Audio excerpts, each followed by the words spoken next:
Assalamualaikum warahmatullahi wabarakatuh. Saya Holisna Midola SPD, peserta pelatihan dasar dari instansi pemerintah Kabupaten Pasaman Barat, Angkatan 1, Kelompok 4, nomor absen 1. Akan menyampaikan tugas 2 pada agenda 1 tentang analisis isu kontemporer. Pembahasan yang pertama adalah tentang isu-isu strategis kontemporer negara Republik Indonesia. Isu-isu strategis kontemporer merupakan suatu persoalan yang menjadi trending topik pada masa sekarang. Isu-isu strategis kontemporer tersebut seperti korupsi. Korupsi adalah penyalahgunaan wewenang dan jabatan yang dilakukan oleh para pejabat. Contohnya, mereka melakukan penyalahgunaan uang negara untuk kepentingan pribadinya. Kemudian, mereka menggunakan fasilitas negara untuk kepentingan pribadinya dan melakukan markup dalam membuat laporan keuangan. Selanjutnya yaitu narkoba. Narkoba adalah suatu zat yang dapat menurunkan kesadaran sehingga dapat membuat diri kita ini berhalusinasi.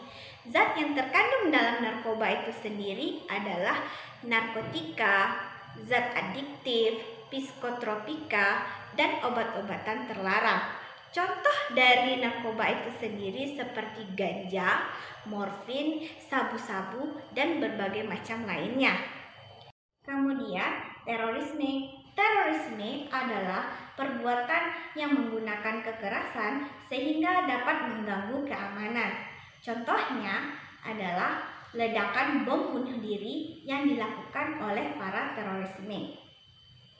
Lanjut yaitu tentang radikalisme. Radikalisme ini adalah suatu paham yang menginginkan perubahan dan perbaikan dalam sistem masyarakat hingga ke akar-akarnya. Contohnya, mereka mengibarkan bendera dan simbol agama dengan dalil membela agama.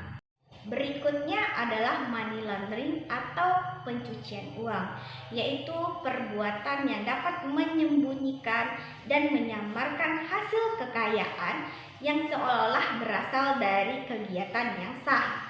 Contohnya, menanamkan investasi dengan nama orang lain dan melakukan penyetoran tunai dengan nama-nama yang berbeda. Yang terakhir yaitu hoax. Hoax adalah berita yang tidak benar tapi dibuat seolah-olah benar. Contohnya, vaksin COVID-19 dapat menimbulkan kematian. Pembahasan yang kedua yaitu bagaimana sebagai ASN menghadapi isu dan perubahan tersebut. Berdasarkan Undang-Undang ASN, sebagai seorang ASN harus mengetahui fungsi dan tujuannya, yaitu sebagai pemberi kebijakan publik, pelayan publik, dan mempererat persatuan dan kesatuan. Setiap ASN harus menjadi sumber solusi, bukan menjadi sumber dari isu permasalahan yang terjadi di tengah masyarakat. Contohnya, ketika seorang wali murid datang menemui guru bahwasanya dia mengatakan anaknya tidak boleh divaksin, maka tugas kita sebagai seorang ASN adalah harus memberikan solusi kepada orang tua tersebut agar orang tua tersebut tidak mengembangkan isu-isu yang terjadi pada masyarakat. Selanjutnya, pembahasan yang ketiga yaitu bagaimana menapis isu dengan USG. Teknik USG adalah suatu metode scoring untuk menyusun urutan prioritas isu yang akan diselesaikan.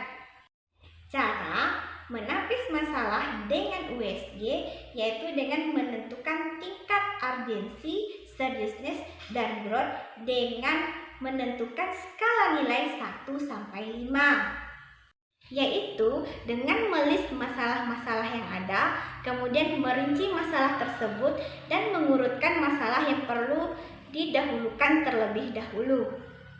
Demikianlah pembahasan saya pada agenda 1 tugas 2 hari ini. Terlebih dan terkurangnya saya mohon maaf yang sebesar-besarnya. Wabillahi taufik wal hidayah. Wassalamualaikum warahmatullahi wabarakatuh.